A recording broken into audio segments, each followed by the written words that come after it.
The Pots and People class is a class that I developed a year ago because I wanted to try to give the students the experience of making pots for themselves instead of just always approaching them from the end product. So I wanted to give them the perspective of the prehistoric potters who are making pots. When they start the class, I talk initially about clay and adding temper, just some of the basic components of making pots. They get to choose a pot, either something that they've seen in the past that they thought was really interesting, maybe something from a culture that they've been interested in studying, and they pick a pot that they want to try to reproduce.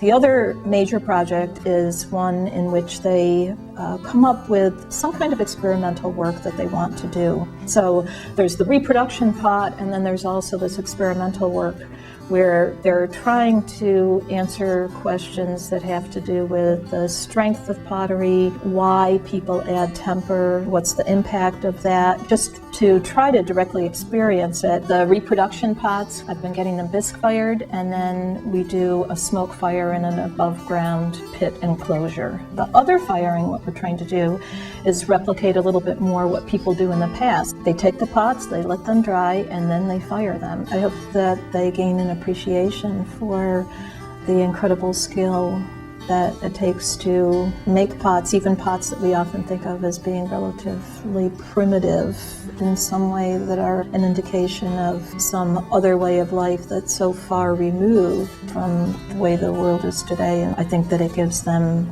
a much greater appreciation for that.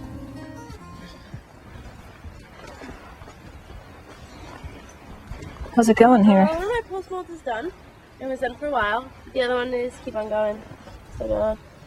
The archaeological field school that I run is a 6-week course that usually has an enrollment of 15 to 18 students, and it involves really intensive work doing archaeology. Usually we spend 5 days a week in the field, and then some lab time in the evening, washing and sorting some of the material. We've been excavating on 2 village sites that were occupied in the mid to late 1500s by presumably the Cayuga Iroquois. Partly what we're doing in the course of the field school is teaching them how to read the dirt, because one of the key things is as they're excavating, they need to be able to identify slight, subtle changes in color, in texture, in forms of things that are in that dirt. We talk a lot about research design, why we're involved in the excavations at the site, how previous seasons have led us to certain ideas about the Iroquois, and how we are going to try to understand those a little bit better. I love teaching these kinds of classes because the students get